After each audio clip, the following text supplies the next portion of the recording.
is a comedy show, and sure enough, moments from now, we will chat with an adult movie star who is reported to have had an affair with our president, and that will be funny. But first, I want to get serious because a lot of Americans are focused on the future tonight, and the next big thing we have to deal with is DACA, the Deferred Action for Childhood Arrivals policy. There are almost 700,000 of what people call dreamers in the United States. These are young adults who are brought to this country as children. Many of them could face deportation if DACA isn't renewed. The deadline for DACA is March 5th. And if it doesn't happen, a lot of people who've lived here all their lives since they were babies could be deported. Lie. A vast majority of Americans, somewhere in the neighborhood of 87% of Not true. support DACA. Especially if they know what the DACA recipients really are. Become a bargaining chip for this stupid wall he wants to build. So we found some Americans who say they were very adamant they do not support DACA. And I introduced them to a real family whose future relies on it to see if we could bring people together by bringing them face to face. And, well, here's how that went. So last time, Jimmy. Hi, Jimmy. Nice to meet you. Nice meeting you, You too. told me a minute ago you're a die-hard conservative Republican. That's correct. All your life? All my life. Do you support DACA? No, I do not. Tell me why. Well, because their parents made the mistake of blatantly circumventing the rule of law. Do you believe that someone who came to the United States as a baby and who is now an adult should be sent back to wherever they came from?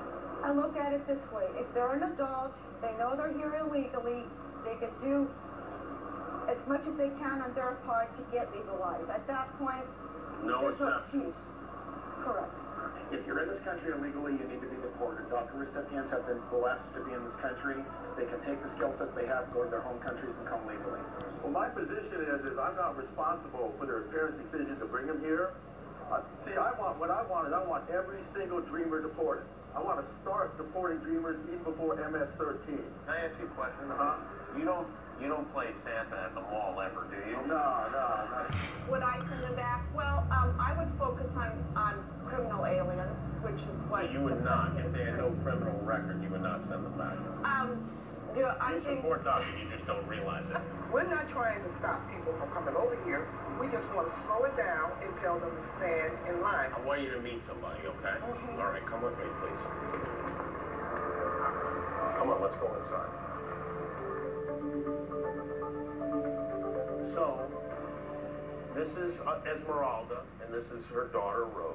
And Esmeralda came here. How old were you when you came to this country? I was 2. You were 2 years old. Parents brought you here from where? Mexico City. From Mexico City. You have a baby now. Yes. And you are a DACA recipient. You signed up. You did a background check. You were fingerprinted. You have a job. Yes. You pay taxes. Yes. You go to nursing school. Yes. How many of you think it would be right for Esmeralda to be sent back to Mexico, a country that she's never known? Well, I don't think that it would be right, but I would think that it would be legally for her to go back to Mexico and then apply like everybody else. I did it myself. I'm a product of legal immigration. Okay, that's a fair point. I think that's a very fair point. But I'd like you to meet somebody else if we could. Michael, come on in. So, Michael, have a seat right there, if you would. So Michael is Esmeralda's fiance and Rose's dad. Tell us about yourself, Michael. I'm born and raised in Kansas, deep down the beautiful country. I grew up really strong conservative. I work in the max prison, and I'm a part-time job. I'm a United States soldier for the Army National Guard. And Michael is being deployed soon overseas, which leaves his fiance and his daughter behind, which means his fiance could be sent back to Mexico while he's overseas. So do you think a man who's serving this country, who's an active member of the military, do you think that he should be treated like this? First off, the little girl cannot be deported. I think she should be deported. She needs to go back to her own country and work on fixing her own country. If she wants to come over legally, that's his responsibility to figure out how she's going to get back here. So as a former military guy, you don't feel that a fellow veteran, a fellow military man... First off, she can go back and come in Do you know that if she goes back, it could take 10 years for her to get her green card, or she'd have to stay in Mexico? I would get an immigration attorney. Yes. And that's what the immigration attorney told me. What you said, Jimmy, Yes. we can agree to disagree, but I know that you will concur with me that we live in a most loving, compassionate, and exceptional country. No, I don't agree with that. Well, I think this country has become cruel and well, I mean, look at this woman and her husband who's in the military. Where is your compassion? Let Mike speak for a second because I can see that he has something that he wants to say. What people don't realize is the process, it's hard, it's grueling. We're going through it. We as a family have paid so much money to make sure that everything's documented and right. Okay? And what a lot of people like to focus on is what bad has happened. But the people who are doing everything right and who are trying to go through the process the best way we can, and financially, just give them bills, even just to get the documents right. Going without water, electricity.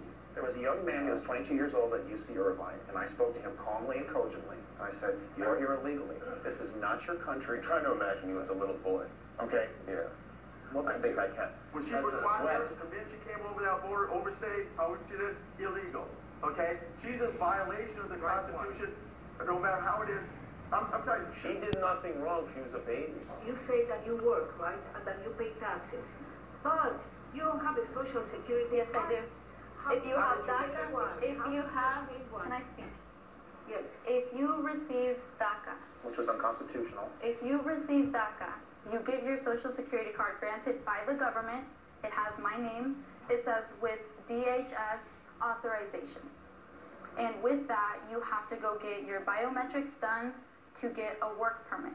Okay, now here's the other thing And about that work permit expires every 2 years. Right. Okay. Every 2 years. Have you been one I didn't have health insurance for 18. I'm an American citizen. I didn't have health insurance too, and I lost my eye. Options for her are available. I do not think that she will be deported. Oh, I hope you're right. I do hope you're right, Robert. But after what I heard from the two of them, You think they should just get married right now, right? yes, I'm sure That's a pathway to citizenship. It's already available. You would make an exception. So we had one defector in the group. No. Yes. Look. Yes. Okay. I'm not, for the record, I'm not a defector. I stand strong against DACA. Except for in this case? In this case, yes. You're a defector. It's okay. All right. Well, there you go. We got one of them. Come sit over here with us. You come over here. And that's it. All right.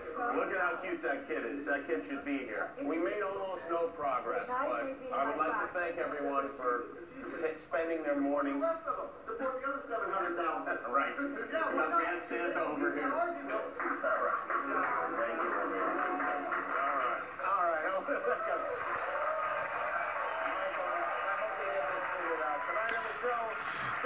Wow, he did a decent job, I suppose.